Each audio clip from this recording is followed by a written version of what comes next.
Jovem espartano, não sabe brincar, não desce pro play.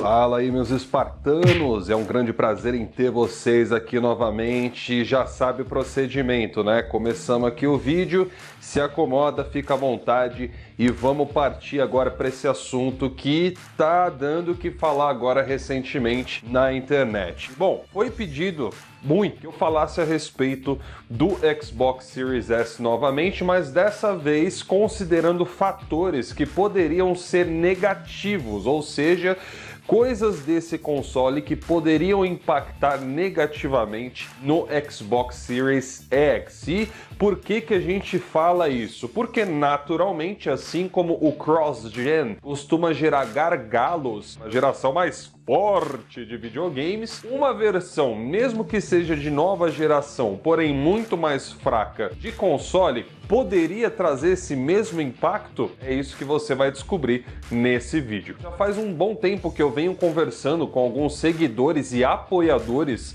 aqui do canal e alguns desses caras manjam pra caramba de tecnologia. Então muitas vezes a gente faz vários debates aqui no WhatsApp.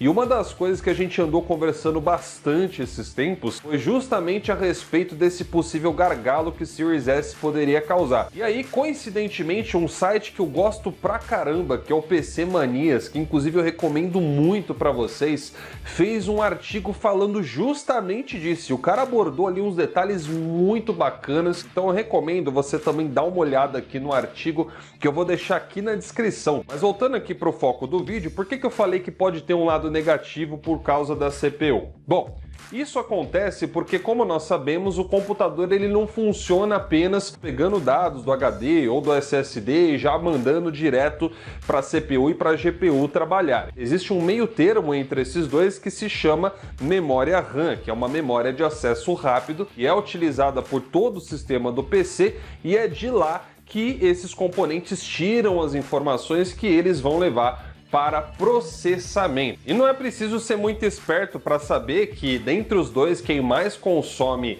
essa memória no geral é a GPU, pelo menos no modelo de consoles, ficando numa proporção de mais ou menos 1/3 do total da memória utilizável para a CPU e cerca de 2/3 para a GPU. Isso porque é a GPU quem trabalha com os assets gráficos, que no geral são os assets mais pesados dos arquivos dos jogos, né? Ou seja, as texturas e etc.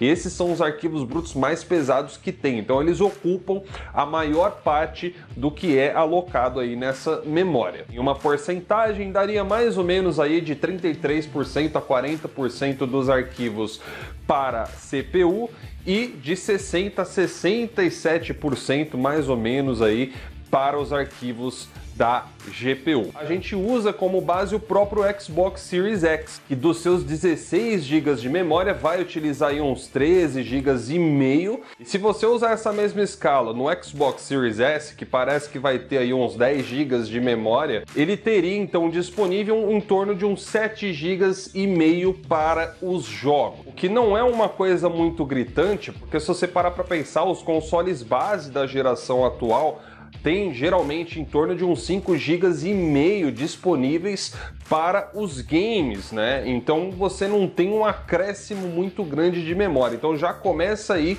o primeiro problema com o Xbox Series S, lembrando, na minha opinião. E usando o mesmo modelo dos consoles atuais, se você usar aquelas proporções em porcentagem da CPU e GPU, isso quer dizer que a CPU consumiria aí cerca de 1,8 GB, enquanto que a GPU seria em torno de uns 3,69, 3,70 GB. Então, se você usar essa mesma lógica com a memória do Series S, você não teria uma diferença tão grande do que já é na geração atual de consoles, porque a CPU, por exemplo, teria menos de 1 GB a mais de vantagem de uso, né, para trabalhar do que os consoles atualmente, ou seja, não tem aí um salto geracional muito grande a ser feito, e é justamente aí onde está o problema. Provavelmente os desenvolvedores, depois de passar o período do Xbox One como menor denominador comum da geração,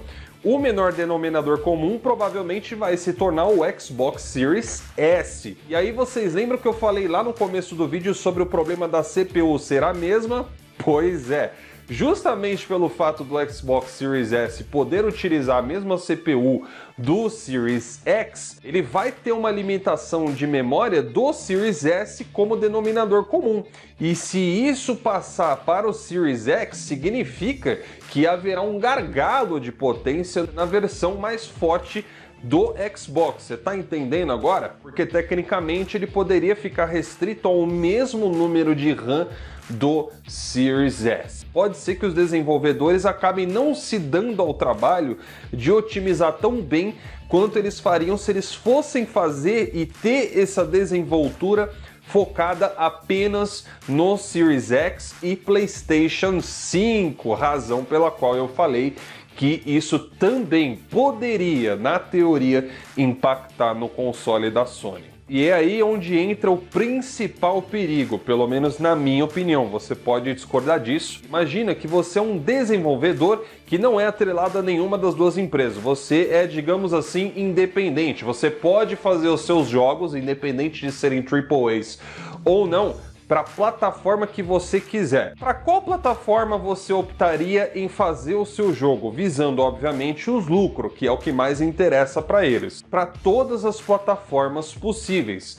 Mas se houvesse uma plataforma que tivesse um sério problema de desenvolvimento, onde você tivesse que ficar gastando muito com otimizações individuais, e chegasse a um ponto onde não compensasse tanto você ficar gastando tanto dinheiro com otimização, ao invés de simplesmente fazer uma versão única e disponibilizar para um hardware que não vai ter alteração nenhuma e não tem nada segurando ele, provavelmente você vai querer disponibilizar o seu jogo na plataforma onde esse hardware vai te apresentar esse benefício. E sim, estamos nos referindo ao PlayStation 5, que aparentemente não terá nenhuma versão inferior ao modelo base, que até o momento é esse de 10.3 teraflops. Então isso significa que muitos jogos podem acabar se tornando exclusivos da Sony, não pela Sony em si, mas por escolha dos próprios desenvolvedores, caso o PlayStation 5 venda muito mais do que o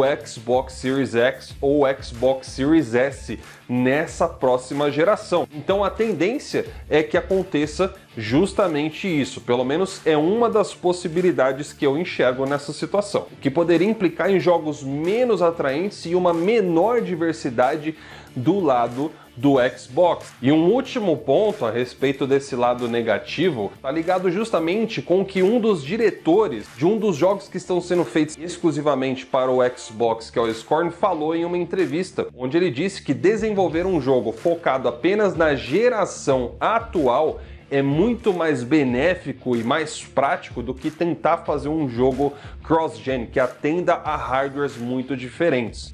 Então, muito embora o Series S, ele de fato tem um hardware bem mais atualizado do que nós estamos na geração atual, caso ele seja verdadeiro, caso o console realmente venha à existência, ainda assim, pela sua especificação ser muito inferior ao dos consoles top de linha, eu acho sim que isso pode acabar impactando e entrando dentro disso que o próprio diretor do Scorn falou. Mas enfim, nem tudo é só a negatividade. O foco desse vídeo era fazer uma opinião crítica sobre o que pode acontecer de ruim, mas também tem um lado bom que eu deixei separado para falar aqui no finalzinho.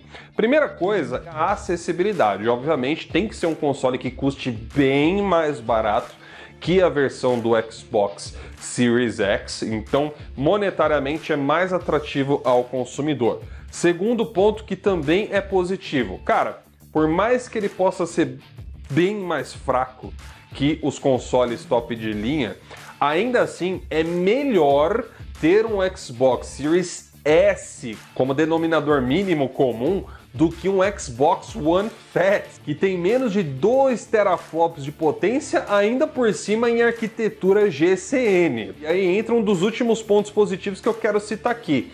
Não se esqueça que 4 teraflops em arquitetura RDNA 2.0 são superiores a 6 teraflops em GCN, ou seja, como eu já falei em um vídeo técnico lá no passado, o Xbox Series S ou Lockhart só precisaria ter 3.7 teraflops em RDNA 2.0 para equivaler ao poderio do Xbox One X com seus 6 teraflops. Então, com 4, naturalmente, ele passa da casa dos 6. Ele deve ficar em torno do que equivaleria a 7 teraflops ou um pouquinho mais em GCN. Talvez ele não fosse impactar na questão de Ray Tracing e algumas outras coisas, porque aparentemente esse console seria focado no 1080p em 60 quadros por segundo ou 2K. Agora, se você ativar o Ray Tracing, eu acho que aí vai mudar de figura, né? Porque provavelmente Series S não vai conseguir rodar jogo com Ray Tracing em 60 FPS. Mas, enfim, essas são as minhas considerações a respeito do Xbox Series S, do que eu acredito que poderia impactar negativamente, mas você é livre, expressa a sua opinião. Você acha que tem mais coisa negativa ou tem mais coisa positiva a ser considerada? Deixa aqui nos comentários que eu quero ler, tá bom? Não se esqueça também, cara, deixa aí o seu like para ajudar o vídeo, dá aquela força marota aqui pro canal, se inscreva, isso é muito importante, se inscreve aqui no canal, porque a sua inscrição é o que fortalece aqui o canal do Jovem Espartano, é o que possibilita continuar o trabalho e mais ainda, se você quiser ajudar ainda mais, você pode também assinar aqui o canal, que cara, aí a ajuda vai lá pra cima, meu, aí realmente faz a coisa acontecer. Se você puder, considere aí, tem valores bem baixinhos e lembrando que a partir do 2º nível de assinatura, você tem acesso ao nosso grupo do Zap. Seja muito bem-vindo, eu vou ficando por aqui, até a próxima. Tchau, tchau.